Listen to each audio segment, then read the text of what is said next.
بسم اللہ الرحمن الرحیم۔ امید ہے آپ کی مزاج بخیر ہوں گے، اللہ تعالیٰ آپ کو سلامت رکھے، خوش و خرم رکھے۔ میں مطالعہ کر رہا تھا تو دوران مطالعہ ایک بڑا ہی خوبصورت، ایک بڑا ہی پیارا ایک علمی لطیفہ سامنے آیا، تو میں نے سوچا آپ کے ساتھ بھی شیئر کروں، آپ بھی تھوڑا مسکرا لیں۔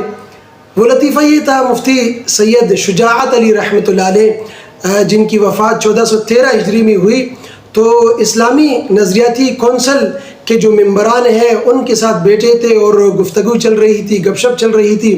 تو دوران گپ شپ ایک شیعہ عالم کہنے لگے کہ آپ کی فقہ میں چور کا ہاتھ زیادہ کاٹا جاتا ہے اور ہماری فقہ میں کم انگلیوں سے، تو اگر اسلام نافذ ہو گیا تو ہماری فقہ کی زیادہ تبلیغ ہوگی۔ اب حضرت پوچھنے لگے وہ کیسے؟ کہنے لگے وہ اس طرح کہ جس کا ہاتھ کاٹا جائے گا تو وہ اپنے ہاتھ کو بچانے کے لیے کہے گا کہ میں تو شیعہ ہوں، تو فوراً حضرت کہنے لگے یہ فائدہ تو آپ کو ہوگا لیکن ایک نقصان ہوگا۔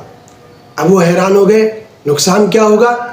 تو حضرت کہنے لگے نقصان یہ ہوگا کہ لوگ یہ سمجھیں گے جتنے بھی چور ہیں سب کے سب شیعہ ہیں۔ اللہ اکبر، اندازہ لگائے، بہت بڑے لوگ تھے، کمال کے لوگ تھے۔ تو یہ جواب سن کر وہ شیعہ عالم فبوہت الذی کفر، مبہوت ہو کر رہ گیا۔